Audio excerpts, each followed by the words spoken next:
Hail, Reckoners, and welcome back. Today's indie game is The Bottom of the Well. I was browsing Steam's user tags for visual novels, because that's currently, at this moment, what I'm in the mood for. And this is the first one that came up, and it's free, so on Steam. So check it out if you want. But, let's see what it's about. I'm assuming from the description that it was Alice in Wonderland-y themed, but I don't know if it's... explain it to me. Here we go. Welcome to Bottom of the Well. This game is a visual novel, meaning it is a mainly text-based piece of interactive fiction, a book where you get to decide what happens next. Most of the gameplay consists of picking your choice from a selection of options which will further the story. So, Bottom of the Well does have some gameplay aside from multiple choice though, the most important of which is the kind of Alice, our protagonist, you are going to play. For your first playthrough, we recommend you use default Alice, but the customization is there to be used. Even if you complete the game, a different Alice might have a very different experience. If nothing else, you might just find a new way to die. Thank you for playing our game, Red Nettle Studio. So, the question here is, upon us setting out, what is our goal? Do we wish to complete the game once? Do we wish to just play until we die? I'm not sure. These options are pretty fun though. I'm gonna go with default for the first time. I mean, normally I wouldn't go with default, but the fact that I picked default now means it's more likely I will play through more than once. Let's go default Alice. The default Alice is capable of finishing the game to its true ending. You didn't let me finish, but that's good to know. Accept and start. Dream Diary, September 13th, 2015. Today I had the weirdest dream in my life. I'm waiting for Joe to come online. Here's a dream. Morning, eh? Morning. Did you catch the anniversary reading last night? No. Well, I tried, but I fell asleep. Listen, about that. You fell asleep? Come on, Alice. In Wonderland is like our favorite... Let me finish. That's impressive. It's very hard to interrupt somebody via IM. Usually they just keep typing. Something happened. I was tuning in on my radio. You're such a Luddite. Amazing I can even catch you online. Shut up. I'm not a Luddite, I just like analog things. Anyway, I was tuning in to the broadcast, and I have hit... Did her text just replace itself? I just did. Anyway, I have hit the AM switch or something, because suddenly the channel changed to something else. What? Aliens? Oh, government-run number stations? No. It was this weird... like, white noise at first. It's hard to explain why I was so drawn to it. I could hear snippets of some melody, maybe lyrics, but the signal was weak. So you turned it off and continued looking for that Alice broadcast. So I went out on my balcony and turned the antenna around till the signal came through clear. It now sounded more like music, with the odd signal in the background. When logic and proportion have fallen sloppy dead, and the White Knight is talking backwards, and the Red Queen's off with her head... That's, Jefferson Airplane, or the Starship at the time, lyrics, right? Oh, so somebody's pirate radio broadcast of golden oldies, exactly. It felt like there was something else there, some message that the music was hiding. I know it sounds weird. And then, I fell asleep. What a story. No, hear me out. I dreamed, and I didn't know I was dreaming. Do you understand? I was entirely lucid, but like waking up in another world, except I didn't think of it as another world. Ugh, does this even make any sense? You had a super lifelike dream where you didn't know you were dreaming, but you were still lucidly in control. Sounds pretty rad to me. I'm sure it would have been, except for the whole end of the world apocalypse bit in the dream. Okay, now you've got my attention. Why would that... Anyway, so, like I said, it was the end of the world. Everything I did that day felt like the real thing. Every smell, every sound, every color, every touch. It's important you know that. I wasn't acting like I would in a dream. I didn't know it was a dream. Heavy. There was no warning, no build-up, nothing. Just between one moment and the next, the TV had turned to the emergency alert system, and this voice that sounded like it had been recorded in the 60s told us we were under attack. Were you alone? Yeah. I had had a really long day at the office, so I had sworn off all social contact for the evening. I had the TV on in the background, just as noise. Wait, what? The office? You mean you've got some kind of real adult person job in this dream of yours? Yeah. Actually, at the college student admission office. Hey, don't sound so surprised. I am going to graduate in just a few months, you know. Uh-huh, with a BA in English Lit. Shut up. Such skill with words. Anyway, what happened next? Like I said, the TV suddenly turned to the emergency alert system. Jacked the volume all the way up too. Didn't even know they could do that. The broadcast told us we were under attack right now and that we needed to get to shelter. That we had less than 30 minutes before the bombs hit. Jesus, sounds scary. At first, I didn't want to believe it. I switched the channel, but they were all the same. And then the sirens started. Tornado sirens, flood sirens, I don't know. And I knew things were serious. So what'd you do? I should go. Why, as none of these options, go to a Goram shelter?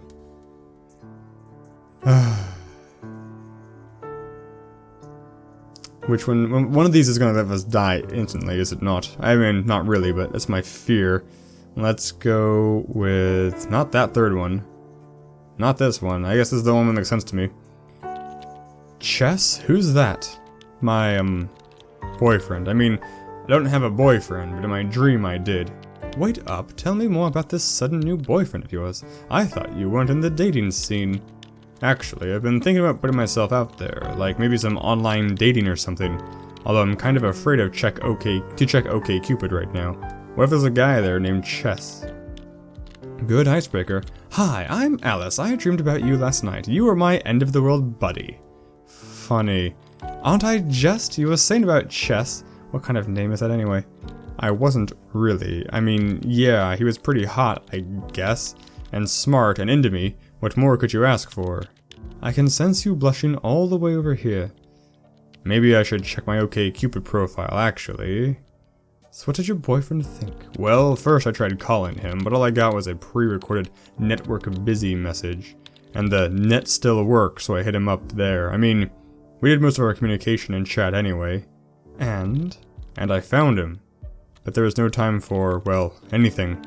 I started typing, you know, holy hell, WTF is going on style stuff, and he just tersely replied he had to go. That's a little blunt. He told me he needed to go get his sister. His sister? How come? He'd mentioned her a few times. She's disabled, but lives in a house by herself, out somewhere in the boroughs. Did he ask you to come too? He didn't ask, I did. I'm going to be outside my apartment in 5 minutes, he said, then logged off. I guess that's an invitation of sorts. So what did you do? Well, I knew that Chess wasn't going to wait for me if I wanted to go with him. I had to go right away, just grab my stuff and go. Making quick decisions in the spur of the moment? Doesn't sound like you, so what'd you do? I went with Chess to help him out with his sister. So I decided to go with Chess. I mean, how couldn't I? He clearly needed help. Altruistic. How long had you been dating? Cynic. Long enough to know my feelings were real. I mean, they felt real in the dream. Where did the sister live again? In a borough. Practically the suburbs, so pretty far. Chess said he usually takes the subway or a bus. Chess actually lived just down the street, and we always had a customary place to meet. We didn't even need to confirm the place anymore, but it didn't seem very likely we'd be able to catch a bus or the subway. So how were you planning on getting to the sister? In less than 30 minutes. Oh, spoiler, the bombs didn't start dropping on us within 30 minutes. It took longer than that. They did start, though. That's lucky. Yeah, well, it didn't mean we weren't in a hurry. But you didn't leave empty-handed, though, right? Oh, right, yes. I grabbed the biggest bag I had, a backpack. People always called it magic. You could fit so much into it. Bigger on the inside and all that. Oh, I get to choose. I've got, looks like... what, 1, 2, 3, 4, 5, 6, 7, 8? 1, 2, 3, 4, 5, 6. Can I just take everything? Oh. This is everything. Flashlight. Bam. Map. Oh, drop flashlight. take map. I see. Wait. So it looks like I have the flashlight, but the flashlight's not... I have both now. That's what I was trying to do. I'm not sure why. Radio goes in backpack. Spare clothes go in backpack. Sleeping bag goes in backpack. Food. All of it. Is it not actually as holding as we want? Do I actually need to sleep? Things are not moving. Take. Drop. Take. Okay. Can I take a little bit of food? Drop the sleeping bag. Drop the spare clothes. Drop the radio? Things are just really laggy for some reason. My frame rate's fine. This game's just being a little crazy nutso. Spare clothes. Or a sleeping bag. If I have spare clothes, I can kind of just double up on clothes, so I don't really need a sleeping bag. I also don't know how important these things are. I feel like the city should have places to go. But apparently I'm planning like I'm going on some big old journey. The radio's important, the map's important, flashlight's super nice. So these two things are super good.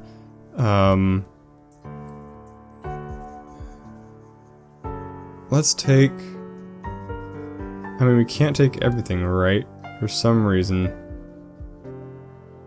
I like the idea of the sleeping bag, but the clothes just seem more practical. Okay. We can't take any more. Okay, we're good. Bigger on the inside, my ass.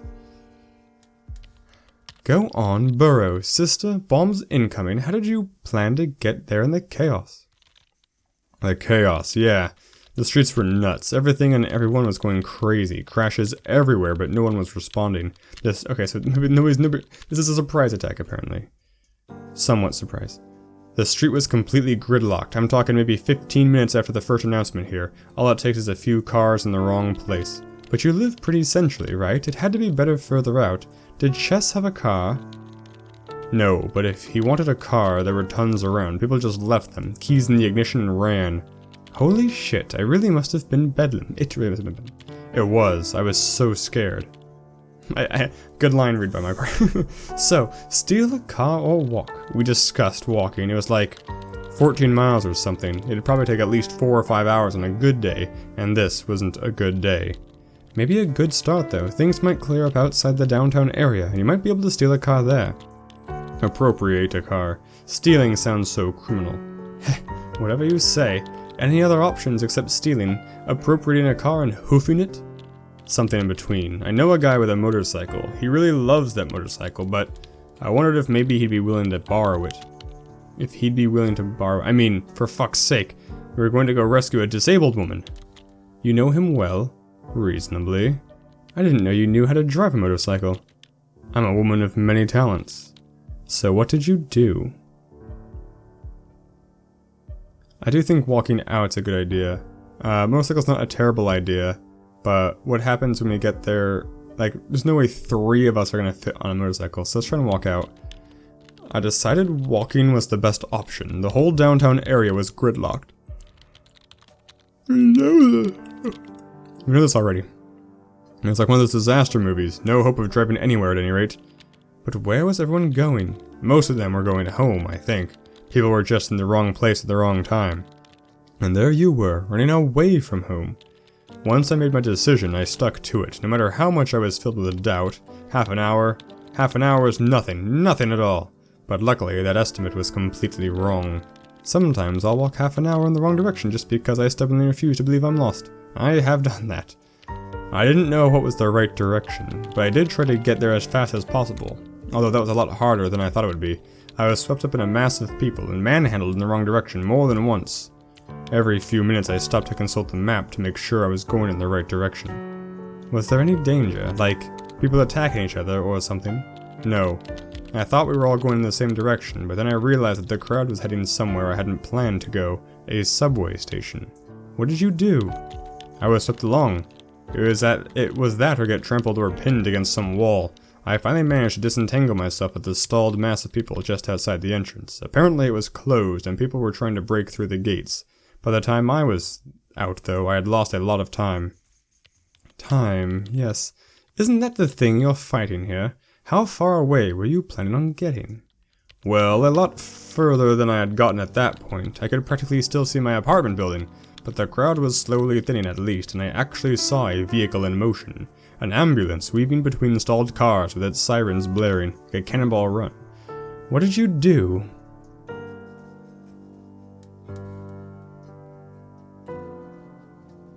I'm gonna go with I kept walking, intending to get away from danger before I had to stop walking. Although, maybe not. Getting away from danger. I don't know how to gauge when I'm away from danger. Like, with this one, walk looking for shelter. Might as well just walk back to my apartment with that if I'm looking for shelter. All these options are terrible. I guess I'm just gonna go with this third one.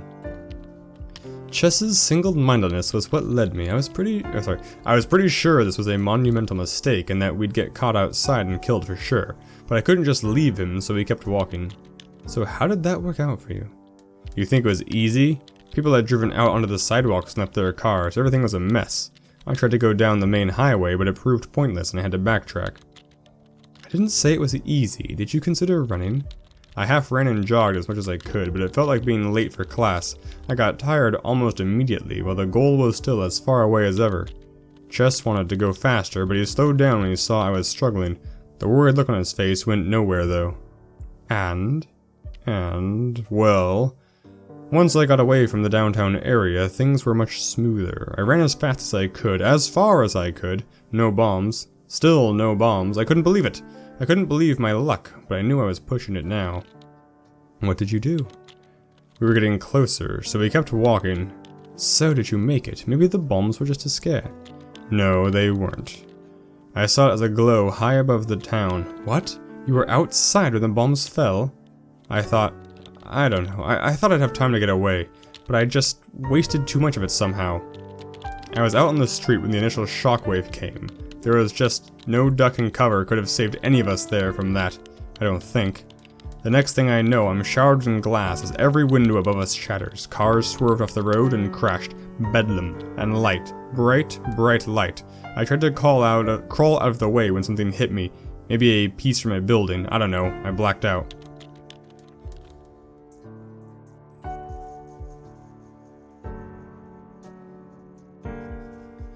You have a really fucked up imagination, Alice. I don't. It didn't feel like a dream, that's the thing, because you don't wake up in dreams, do you? But I did, bleeding, alone, out on the street. What did you see?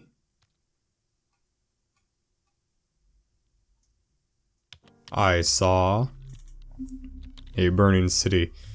Ash rained down, and downtown, far too close, a mushroom cloud just staring me in the face. It was the end of the world. I just knew that there and then.